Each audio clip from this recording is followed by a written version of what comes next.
Gracias, doctor Carlos, por la presentación. Muy buenas tardes a todos.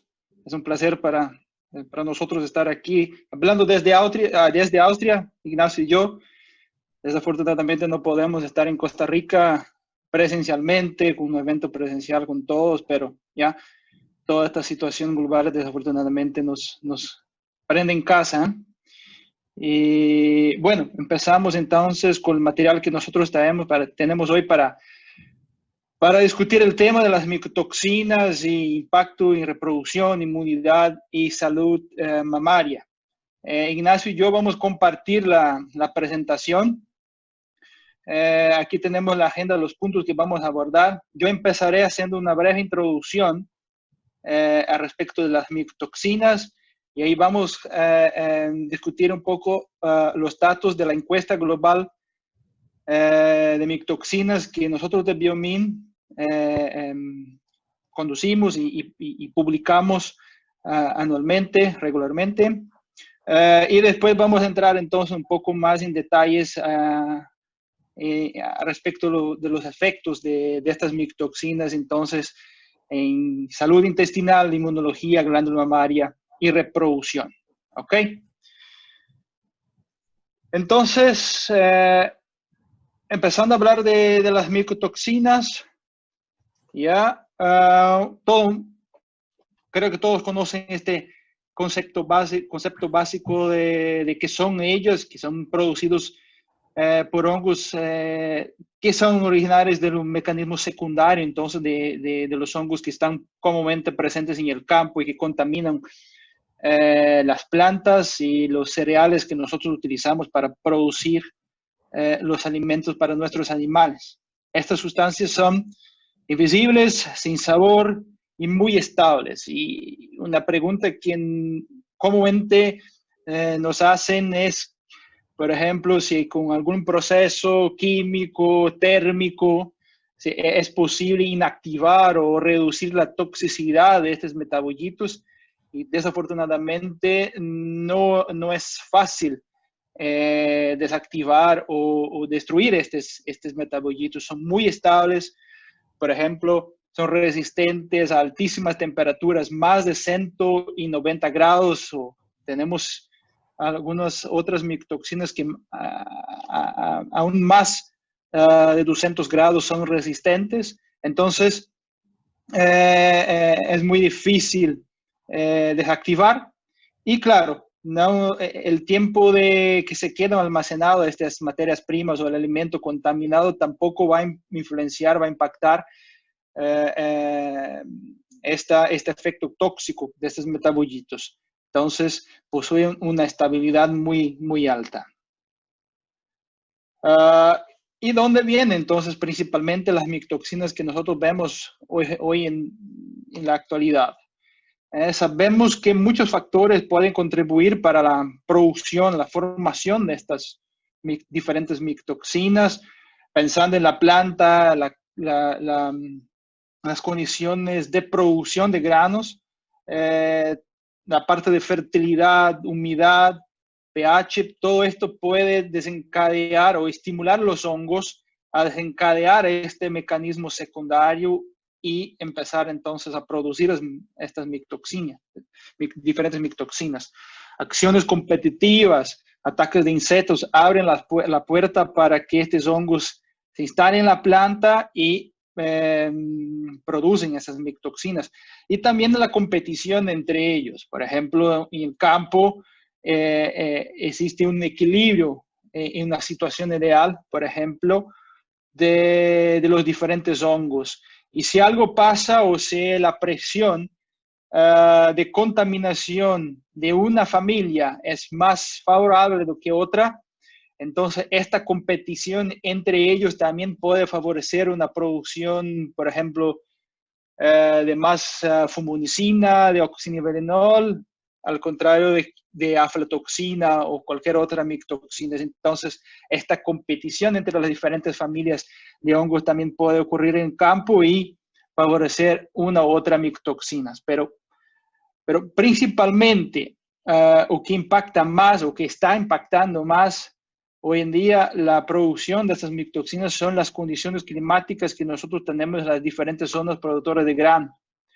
Vemos, el próximo slide, por favor, Ignacio. Nosotros vemos situaciones extremas y tenemos ejemplos de Estados Unidos, de Argentina, de cuadros prolongados de lluvia y también de sequías muchas veces que definitivamente estresan las plantas, estresan los hongos y crean todo este ambiente que es necesario para la producción de estos metabolitos. Este es un ejemplo de 2018, fotos aéreas de Argentina y una de las zonas productoras de grano, y podemos ver cómo estaban en este año. Tenemos el ejemplo de Estados Unidos más recientemente, que también están un poco retrasados con la cosecha porque por problemas de lluvia también. Entonces, todos estos estrés climáticos van a favorecer muchísimo los hongos, principalmente la familia de los Fusarium. Y ahí vamos a ver cómo refleja esto todo en la contaminación en los resultados de nuestra encuesta.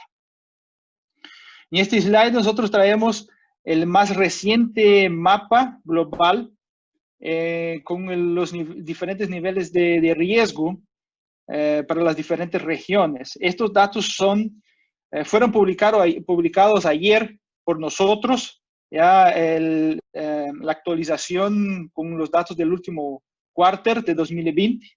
Entonces, ya están incluidos los datos de enero hasta septiembre de 2020. Y podemos ver que el riesgo principalmente de Norteamérica y Centroamérica está muy, muy alto. Y ahí tenemos las micotoxinas producidas por los Fusarium como más prevalentes y con un promedio de contaminación que vamos a ver un poco más adelante bastante significativos. Entonces, pensando en las regiones productoras de granos y exportadoras de granos, Estados Unidos, Brasil, Argentina, están bajo ahí un riesgo considerable de contaminación y de presencia de micotoxinas en las diferentes materias primas.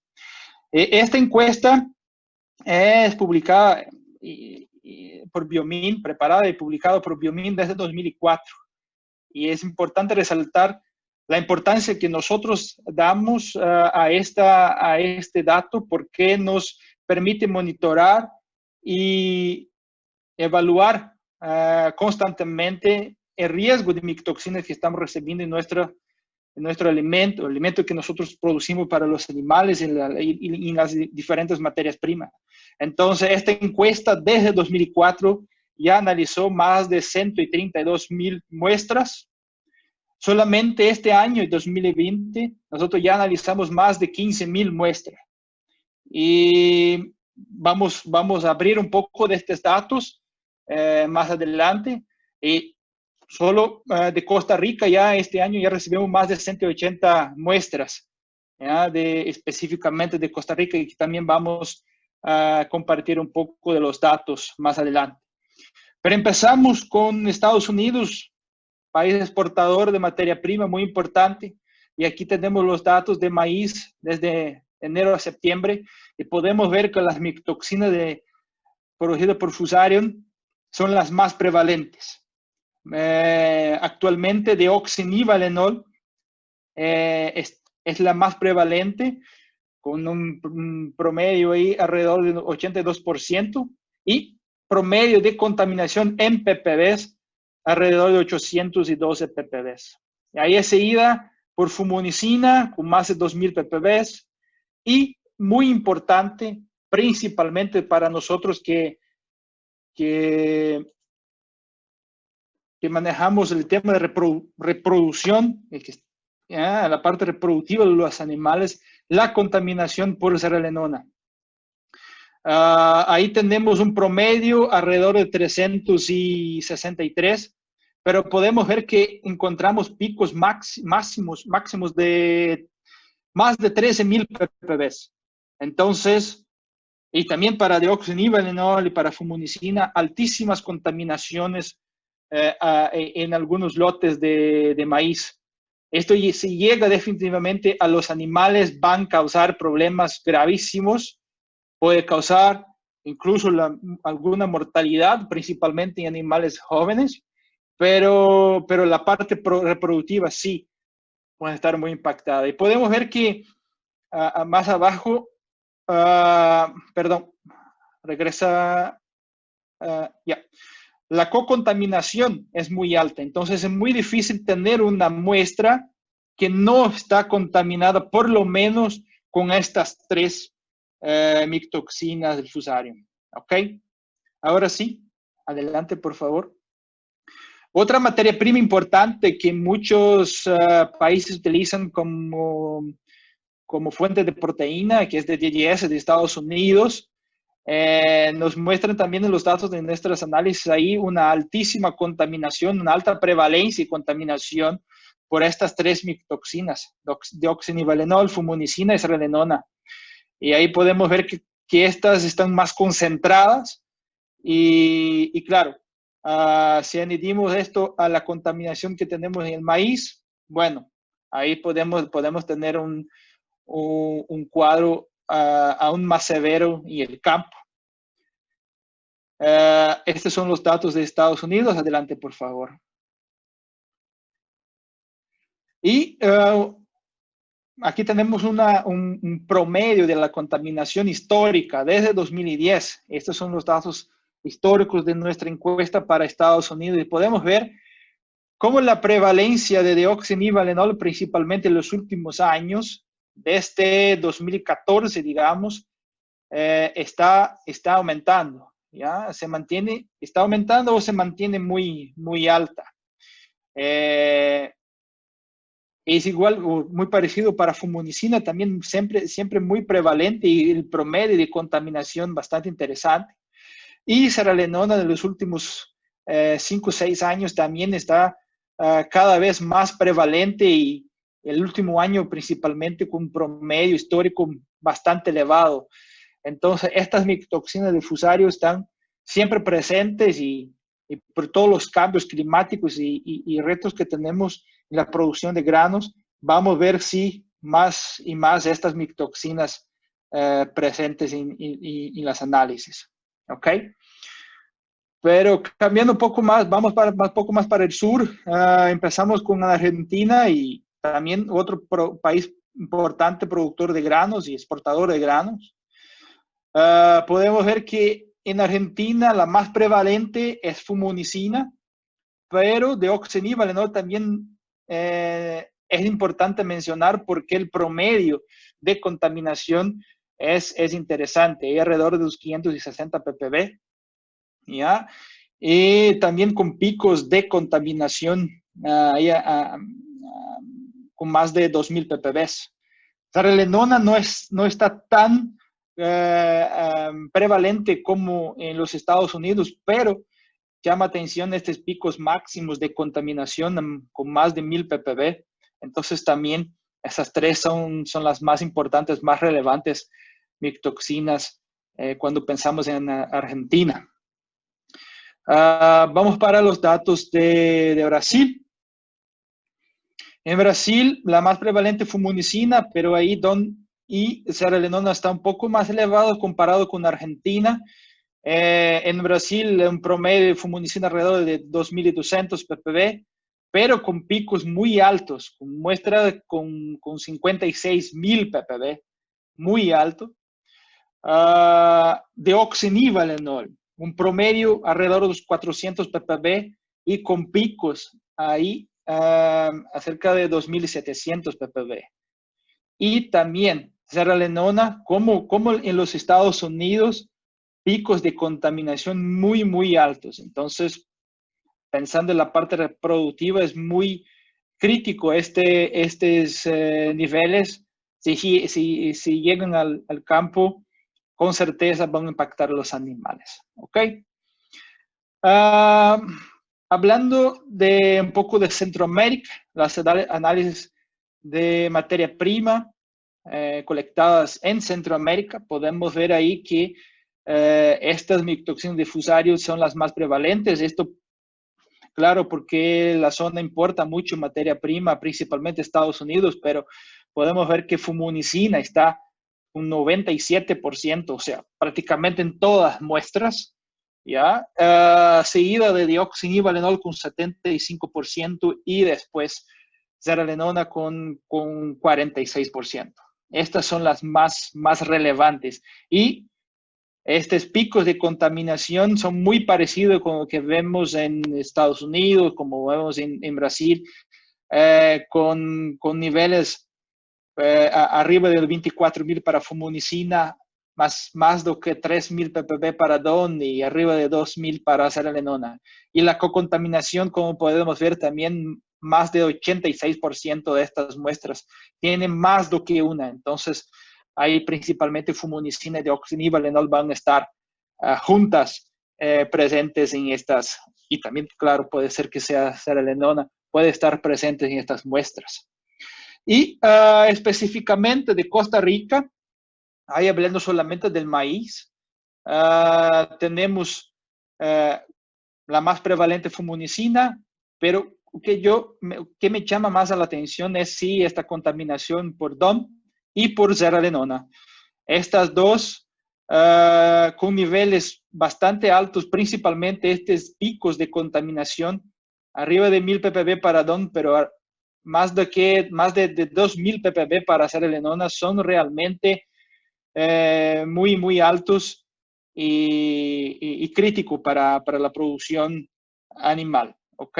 Y una cocontaminación, como podemos ver, alrededor de 88% con más de una micotoxina en estas muestras analizadas. Entonces, esta contaminación múltiple definitivamente está llegando en el campo y en este caso el maíz está llegando bastante comprometido. ¿Ya? Tenemos datos también de alimento finalizado de Costa Rica. Podemos ver que los picos de contaminación también se mantienen altos y la cocontaminación principalmente ahí por estas 3 micotoxinas o por más de una micotoxina es extremadamente alta. O sea, 90% de estas muestras estaban con más de una micotoxina presente. Entonces, realmente este cóctel de micotoxinas está llegando también al alimento finalizado a los animales. ¿Ya? Y para finalizar estos datos del survey, tenemos el histórico de los últimos 5 años de Costa Rica. Ahí estamos manejando todas las muestras que contemplan no solo alimento finalizado, pero también a materias primas. Y ahí podemos ver cómo deoxinivalenol está siempre muy presente en Costa Rica, alrededor de los 80%, con un promedio también de contaminación bastante interesante. Y podemos ver principalmente en 2019 y 2020 que se incrementó muchísimo la presencia de zearalenona en estas muestras analizadas. Entonces, hubo un incremento ahí prácticamente de 20% comparado con 2018, un poco más de 20%. Entonces, ahí puede justificar muchos cuadros reproductivos de campo, esta presencia constante de zearalenona, o más presente, o más constante presencia de zearalenona de campo. Y también fumunicina, claro, está también ahí involucrada, viene en este paquete junto con estas otras micotoxinas del fusarium, un promedio un poco más bajo comparado con 2019, pero aún sigue con una prevalencia bastante alta, alrededor de 81%. ¿Ok? Entonces, estos son los datos globales de los principales países exportadores y también con un enfoque en Costa Rica, o que ustedes están también recibiendo en términos de contaminación de materia prima. Y con esto, yo paso la palabra a mi compañero, a mi colega Ignacio, para que pueda empezar a hablar un poco más de los impactos específicos de estas contaminaciones entonces en los animales. Ignacio, por favor.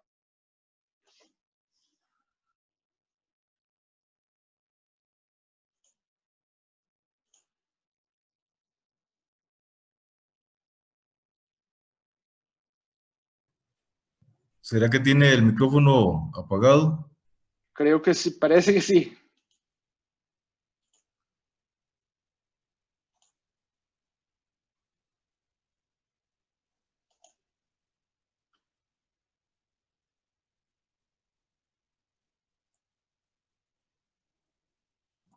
Eh, disculpen, es que me dejaron sin video.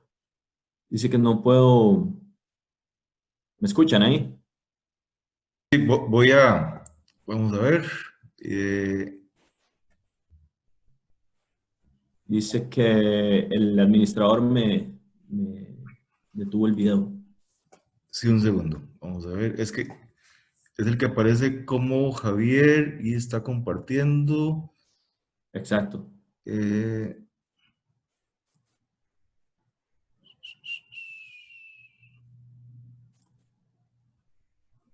Ya. ya, Ok, listo. ok. Bueno, mucho gusto. Eh, es un placer estar con ustedes. Gracias, Marquioro, por hablar un poco de la contaminación. Ahora vamos a hablar acerca de qué pasa con estos niveles que estamos encontrando en el campo. Primero vamos a hablar del epitelio intestinal, luego de los efectos en inmunidad y salud mamaria y por último la reproducción.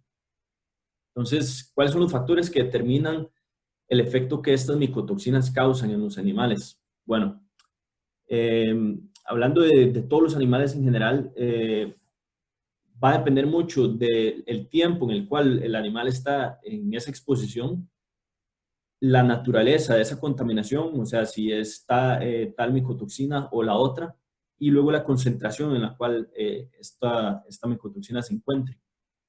Además, hay otros factores, por ejemplo, si el animal ya está en algún tipo de estrés o limitación nutricional, el animal va a ser más afectado por esta condición, o por ejemplo, si la vaca se encuentra en la etapa de transición, es una etapa en la que la micotoxina va a poder causar un daño incluso mayor.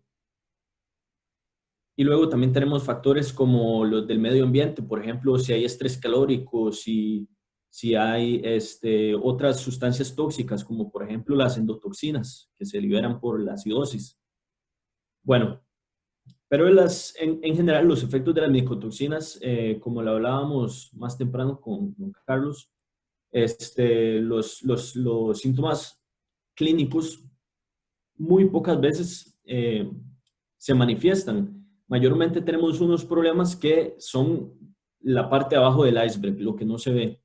Y esos problemas se manifiestan en forma de incidencia de mastitis o conteo de células somáticas, por ejemplo.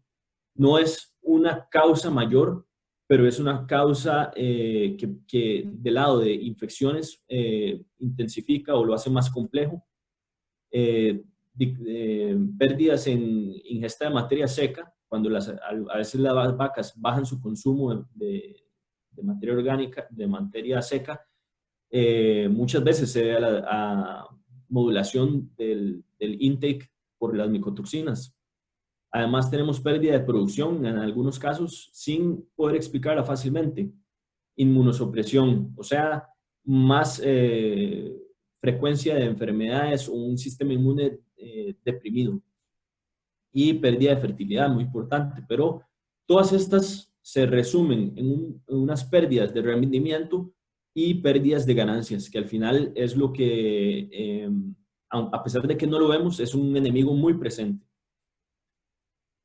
Bueno, las micotoxinas, algunas pueden ser degradadas por los microorganismos ruminales, algunas no pueden ser y algunas son degradadas pero en compuestos más tóxicos. Pero hablemos un poco de qué depende esa capacidad de toxificación. Por ejemplo, depende de la actividad microbiana. Si el animal está en un nivel subagudo o agudo de acidosis, estas bacterias que se encargan de degradar esas micotoxinas están inactivas, por tanto, todas esas micotoxinas van directo al intestino a ser absorbidas. Otro motivo, una vaca de alta producción es una vaca que tiene una alta ingesta de materia seca, alta ingesta de alimento. Mientras más come la vaca, menos tiempo de pasaje tiene este alimento en el rumen y por ende el tiempo que necesitan esos microorganismos para degradar esas micotoxinas en el rumen es menor y por ende más va a pasar al intestino de nuevo. Luego, también depende del nivel de contaminación de la dieta. No es lo mismo si hubo una contaminación mediana a una altísima. Además, interacciones entre micotoxinas, que es un problema que se da cuando dos micotoxinas presentes hacen efectos que multiplican el efecto negativo para el animal. Y finalmente, el estado general de salud del animal. Así que bueno, hablemos un poco ya de las micotoxinas de una manera más específica.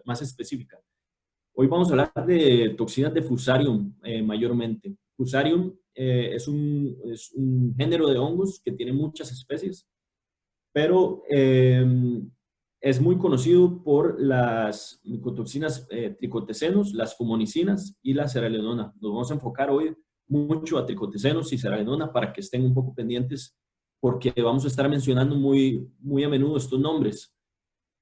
En fin, los fusariums son ubicuos, quiere decir que son omnipresentes, están en la mayor cantidad de casos y podemos observar un grano perfectamente saludable, pero puede ser que el hongo estuvo ahí y puede ser que el hongo estuvo, pero que dejó la toxina o que no la dejó. Así que es imposible poder predecir esto.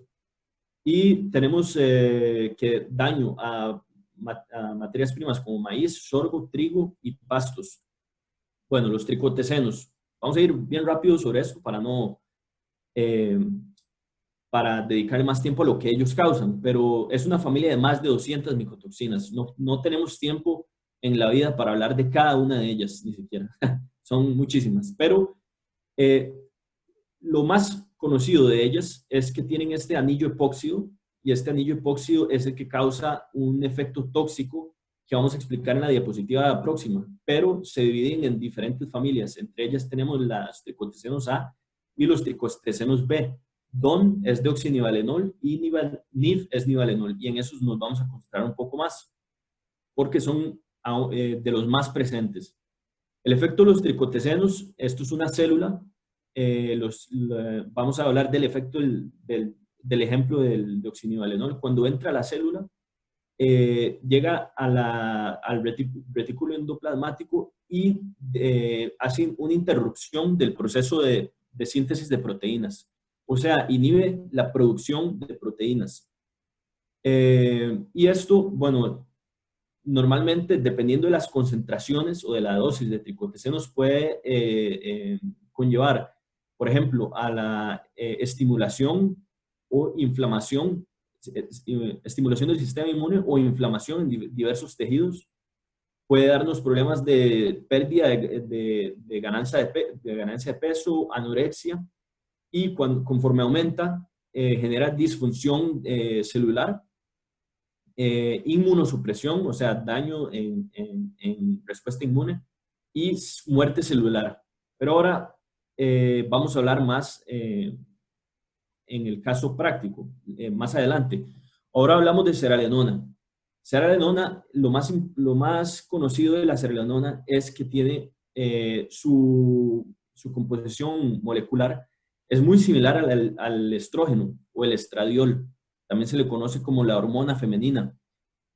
La zearalenona también es producida por Fusarium y,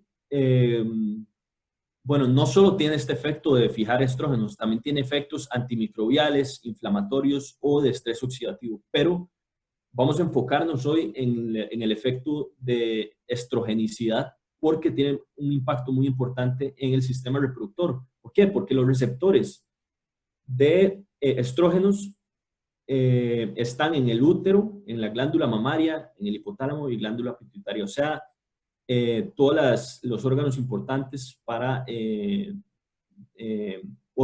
la producción de hormonas. El problema es que la zearalenona cabe en los mismos receptores del estrógeno y entonces envía señales de estrógeno cuando el animal naturalmente no los está produciendo. La flora microbiana hace transformación de zearalenona en el rumen. Hace la transformación pero esta transformación es negativa. ¿Por qué? Porque hace un compuesto que es hasta 60 veces más estrogénico que zearalenona. Eso lo vamos a discutir más adelante. Bueno, efectos de las micotoxinas. Ahora sí, vamos a hablar de qué pasa en las vacas cuando estas micotoxinas llegan al animal. Esto es una investigación que nosotros condujimos aquí en Austria, en nuestro laboratorio de investigación, y fue la primera vez que se han hecho, se han medido in vitro los efectos de 4 micotoxinas en epitelio intestinal. Pero primero hablemos qué es epitelio intestinal, porque creo que para algunos tal vez no es tan claro. Bueno, el rumen todo lo conocemos. Después del rumen sigue el intestino y es donde el animal conduce la absorción de los nutrientes que fueron primero degradados en el rumen. Entonces, todos los nutrientes que vienen llegan al intestino, que el intestino por fuera parece solamente un tubo, un conducto como cualquiera. Sin embargo, por dentro tenemos estas rugosidades que se componen por vellos que se les llama villi o vellosidades, y esas vellosidades se componen por muy pequeñas células epiteliales. Y estas células epiteliales son las responsables de hacer la absorción de los nutrientes conforme pasan por el tracto digestivo. Entonces, en estas células se enfocó esta investigación. ¿Y cuál es la importancia? Bueno, porque sabemos que las micotoxinas causan daño de esta barrera intestinal. ¿Por qué? Cuando esta barrera intestinal es dañada, que es lo que encontramos en estas micotoxinas que causan daño en esta barrera, hay entrada de patógenos a la vena, se me fue la palabra, pero se van a la portal vein, a la vena portal. Y el problema es que todos estos patógenos luego pasan a la sangre, llegan al hígado y desencadenan efectos de inflamación sobre todo el cuerpo. Y finalmente, esto da problemas de pérdida de digestibilidad, pérdida de absorción de nutrientes y, muy importante, inmunosupresión. Entonces, ¿cuáles fueron los resultados que encontramos? Tan solo a 138 ppb, que es una concentración bastante baja comparado a lo que Marchioro nos compartió, encontramos que un 25% de las células fueron inactivadas. Y lo mismo pasó con deoxinivalenol a 172 ppb y con eniatina B, que es una micotoxina emergente, a 1500 ppb, que son concentraciones muy comunes. ¿Esto qué nos indica? Bueno, la actividad metabólica indica el porcentaje de células que sobreviven a una cierta concentración de una toxina.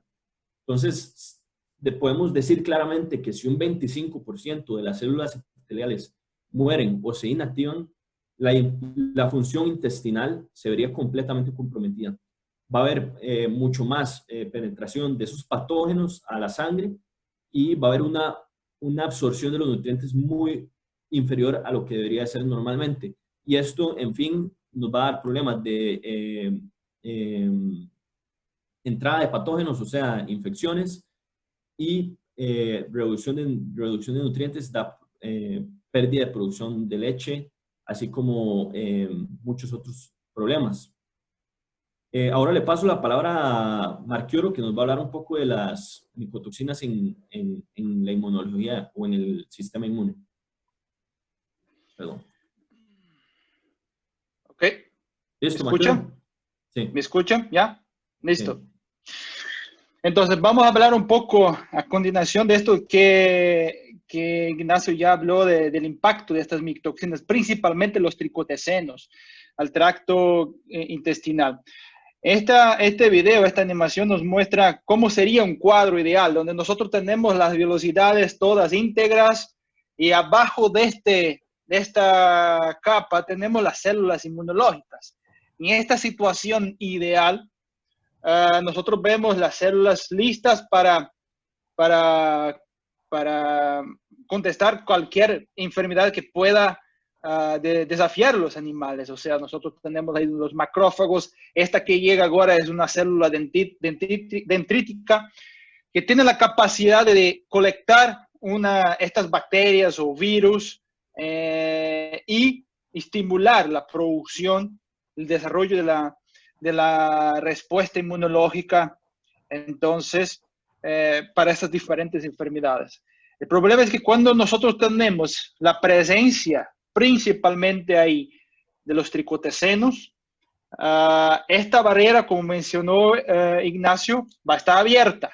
Y muchas bacterias y virus van a pasar esta barrera y abajo el sistema inmunológico no está listo para resistir a toda esta infección. Entonces se instala un cuadro ahí de inflamación.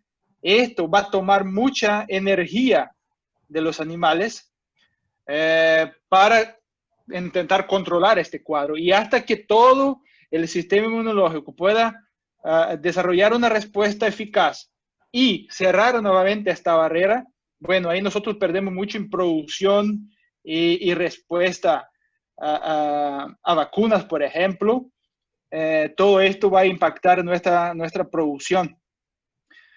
Entonces, una pregunta que nos hacen muy frecuentemente: ok, ustedes hablan mucho de los tricotesenos, principalmente DON, pero en ruminantes nosotros tenemos el rumen y muchos dicen que el rumen tiene la capacidad de inactivar o biotransformar estos tricotesenos.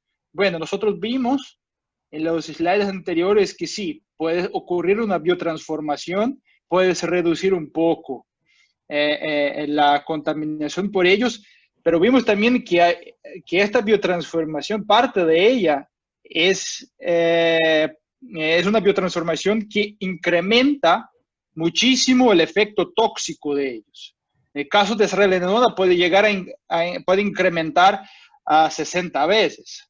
Entonces, sí hay un pasaje de micotoxinas, ¿no? Y sí hay este efecto comprobado ya en el tracto digestivo como un todo, ¿no? Por lo más que los ruminantes tienen esta biotransformación, esta capacidad de controlar un poco por el rumen.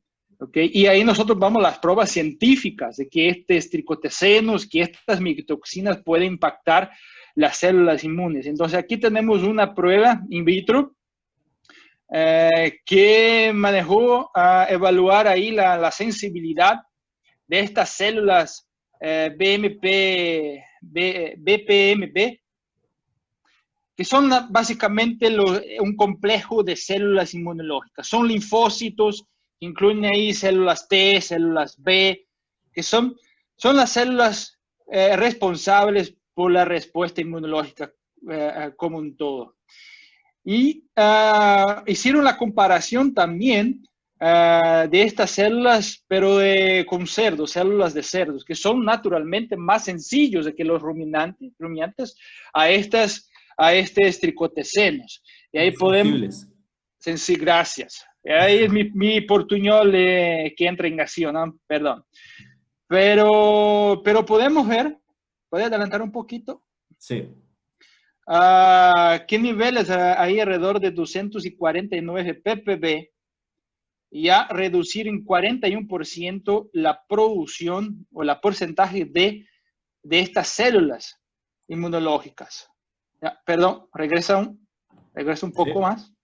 Y ya con concentraciones de 500 ppb, y como vimos, está más básicamente en el promedio general de contaminación que vimos en nuestro survey. 500 ppb tiene la capacidad de reducir más de 50% la producción, la viabilidad de estas células. Pero analizando específicamente en bovinos, en rumiantes, estas células podemos ver que ya con 62 ppb hubo una reducción de 28% de estas células. Y con una contaminación de 270 ppb se redució 86% la presencia, la producción de estas células inmunológicas. Entonces, podemos ver cómo estos tricotecenos impactan realmente las células a nivel intestinal y estas células tan necesarias para la respuesta inmunológica. Y el último slide de esta parte inmunológica, nosotros traemos una prueba in vivo con estas micotoxinas del Fusarium, ahí con un promedio de contaminación alrededor de 3.500 ppbs con el grupo contaminado, y podemos ver que la presencia de algunas de estas células, en este caso los fagos, las células que están involucradas en la fagocitosis de los patógenos, de los diferentes agentes, bacterias, virus, estuvo reducida en el tratamiento contaminado. Y también la respuesta a este inmunoestimulante, que es la ovalbumina, también hubo en este caso un incremento a respuesta inmunológica. Y ahí podemos ver dos cuadros. Ahí yo hago la analogía muy plástica a una marcha baja de los carros, ¿sí? De un lado tenemos aquí una baja estimulación, o sea, la marcha lenta de un carro. Si nosotros tenemos la marcha baja, muy baja, el carro va a morir. O sea, no tenemos células inmunológicas disponibles para contestar o para contener una infección, ¿ya? Al paso que si nosotros tenemos una marcha muy alta, nosotros pensamos en ir al mecánico porque nuestro carro está consumiendo muy combustible, ¿ya? Y aquí esta estimulación, que también puede ocurrir principalmente en cuadros de contaminaciones más altas, va a causar un gran gasto energético por parte del animal, porque tenemos ahí una estimulación de producción de interleuquinas proinflamatorias que van a colaborar por un cuadro inflamatorio a nivel intestinal. Y esto todo va a sugar la energía de la dieta, que debería ser destinada a producción de leche, a producción de carne. Entonces, todos estos diferentes niveles de micotoxinas, tanto bajos como altos, pueden desencadenar estos distintos mecanismos de adentro del animal y colaborar por pérdidas de producción, ¿ya? Por esta baja o superestimulación del sistema inmunológico. Ignacio. Sí. Sí. Bueno, ahora ya que Marquioro habló un poco de la inmunidad, que es tan importante para la glándula mamaria y su salud, ahora vamos a hablar un poco de efectos de las micotoxinas sobre el epitelio mamario. Vamos a enfocarnos a las células epiteliales mamarias. Entonces, ¿por qué es un tejido de tanta importancia? La leche es sintetizada en estas células. El rendimiento de producción de leche de una vaca depende directamente de qué tan activas metabólicamente son estas células y luego también de cuántas células de estas hay. O sea, qué tan activas y cuántas de estas células hay en la glándula mamaria. Perdón. El número de estas células depende del balance entre proliferación y apoptosis. O sea, como lo podemos ver en esta balanza, depende de cuántas tasa de reemplazo haya de estas células. Y esta muy reciente investigación es la primera que se fija en los efectos sobre células epiteliales mamarias. Y es muy importante porque nos indica no solamente que las células mamarias, la salud mamaria puede ser influenciada no solamente por el sistema inmune en general, pero también por efectos locales. Aquí podemos ver en el primer gráfico que a una concentración de un ppb, de 100 ppb, desde los 250 ppb, ya la actividad celular fue reducida. 250 ppb fue una concentración que hablamos claramente durante las estadísticas de la encuesta y son comunes. Y podemos ver un 50% de reducción de la viabilidad a 500 ppb. También en estos colores verdes podemos ver esta fluorescencia verde indica producción de especies reactivas de oxígeno, o sea, estrés oxidativo. Deoxinivalenol desencadenó estrés oxidativo, pero también respuesta inflamatoria en estas células. Entonces, esto agregado a todas las causas de oxidación y de inflamación que la vaca tiene, puede hacer el problema aún más complicado. Así que vamos a verlo en la próxima diapositiva. Esto lo hago para que quede claro que las micotoxinas por sí solas normalmente no son un motivo por el cual la vaca va a tener células somáticas altas. O sea, si el ordeñador no hace prácticas de inocuidad o higiene en el manejo de las ubres, entonces las micotoxinas no son el principal problema, sino es la higiene. Sin embargo, pueden estar muy bien otras condiciones que si las micotoxinas están, el sistema inmune va a ser deprimido. Pero hablemos un poco de la vaca en el periparto, por ejemplo. Es una vaca que tiene pobre higiene por entrada de bacterias, dependiendo de las condiciones en las que se encuentre. La vaca puede estar en problemas de oxidación en la glándula mamaria debido a al alto metabolismo celular, bueno, en todo el animal. O sea, una vaca muy altamente productiva tiene un metabolismo celular tan alto que tiene una oxidación que agregada al problema de las micotoxinas puede hacer el problema de oxidación más grande. Luego el problema de entrada de bacterias posparto, entrada de infecciones a través de la vulva. Adicionalmente, un balance energético negativo, esto conduce a la deposición de grasa, que todos lo sabemos muy bien, como el típico problemas de ketosis, y esto induce la producción también de oxidación o de especies reactivas de oxígeno. Además, si le agregamos estrés calórico o estrés social y acidosis con su liberación de endotoxinas, hacemos un combo que al agregar las micotoxinas solo se puede hacer mucho más complejo. Entonces, las micotoxinas tienen como target células como el epitelio, las inmunes y las mamarias, y causan inflamación, oxidación y pérdidas de viabilidad celular. Ahora nos vamos a enfocar a efectos en la reproducción y vamos a hablar de un caso práctico aquí para que lo relacionemos a casos en las fincas en las que ustedes trabajan. Yo hablé con un veterinario llamado Marios que trabaja en Chipre y bueno, él tenía un hato de vacas de 170 y un cuarto de su hato comenzó a manifestar problemas que él no conocía en ese momento, problemas relacionados a diarrea, ninfomanía, o sea que las vacas se dejaban montar, pero que no deberían de estar en celo, vacas que estaban preñadas y se dejaban montar, vacas que no respondían al tratamiento hormonal y exponían inflamación de la vulva. Son exactamente estas vacas de la foto. El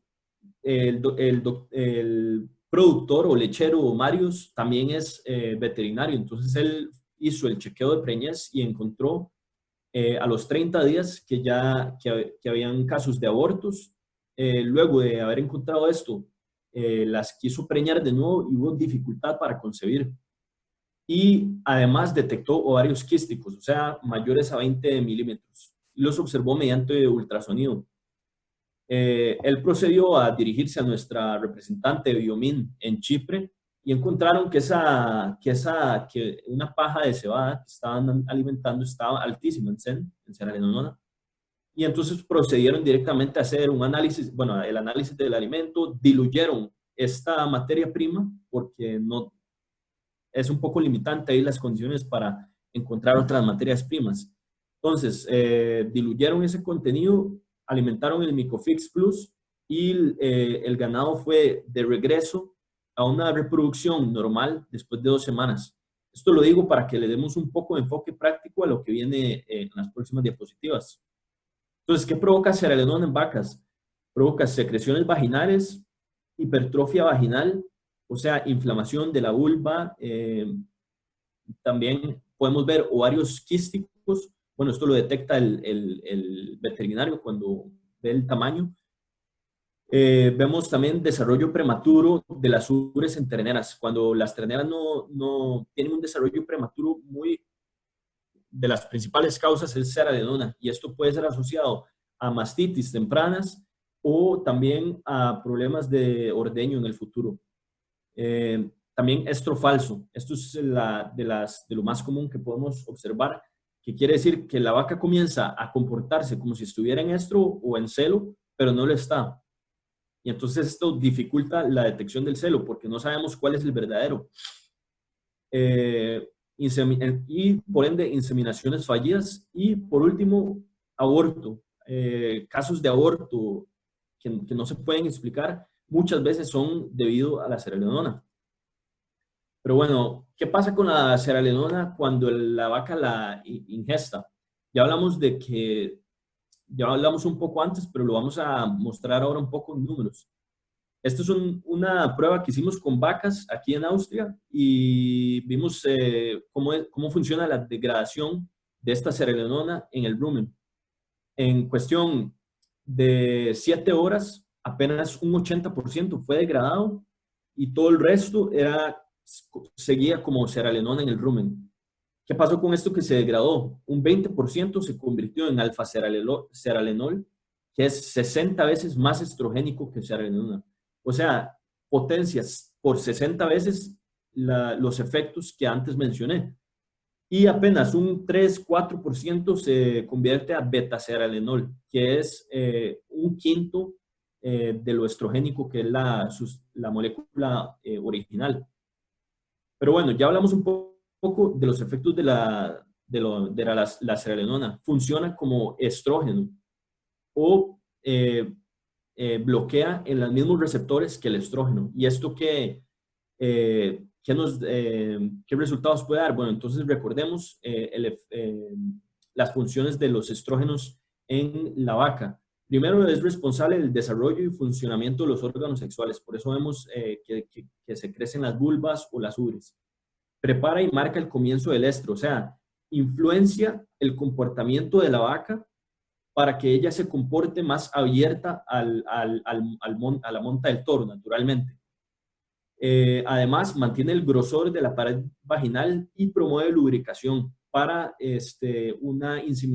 para una monta mejor, o en este caso también para una inseminación que funcione mejor. Y sensibiliza el útero a la estimulación y asiste al transporte del semen. Es muy importante porque también ayuda a que el semen llegue hasta donde tiene que llegar. Y bueno, aquí podemos ver los estrógenos se mantienen abajo y hasta en el momento de ovulación hay un pico de producción de estrógenos que hacen que haya la hormona luteinizante, provoque la liberación del óvulo. Y podemos ver que la progesterona casi que se comporta de manera contraria. Y esto es muy importante para las próximas diapositivas. Estos son unos resultados que tenemos del 2013 de efectos de cearalenona. Entonces, ellos no compararon contra un control de cearalenona, sino compararon 200 ppb de CEN contra 400. Y bueno, entre los dos perfiles de contaminación, que podemos ver aquí a 200 y 400, hubieron cambios significativos de todas estas hormonas, los estrógenos, progesterona, T3, T4, hormona luteinizante y prolactina. Pero nos vamos a enfocar a 3 solamente. Hablemos de estrógenos, progesterona y hormona luteinizante. Podemos ver la hormona luteinizante, o sea, esta celeste, decreció, el estrógeno incrementó, o sea, ya tenemos la cearalenona en altas cantidades, pero la alta cantidad de cearalenona además desencadena la producción de más estrógenos. y la progesterona es reducida, y todos estos estadísticamente, así que significativamente.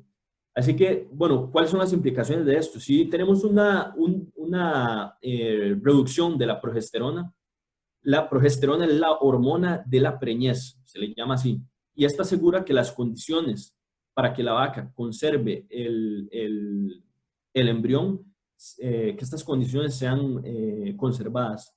O sea,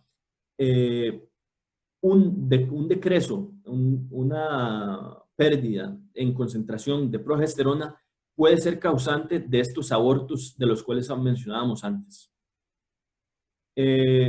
Ahora, seguidamente, ¿qué puede pasar cuando los estrógenos suben aún más? Bueno, esto podría inducir a mayor desarrollo folicular. Esto suena como algo bueno, formar más folículos. Pero el problema es que la hormona luteinizante fue decrecida.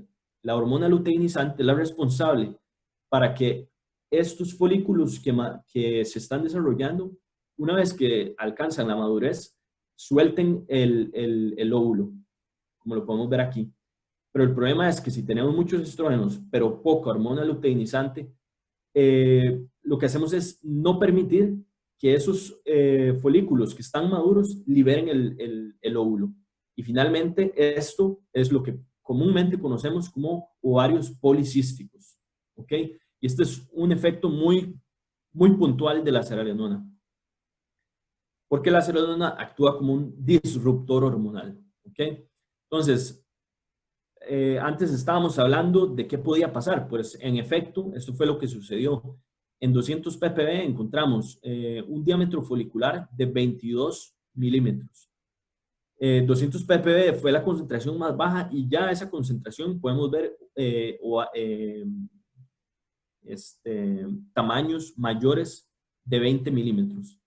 Y el diámetro promedio folicular de las vacas que tuvieron una concentración de 400 ppb fue el doble.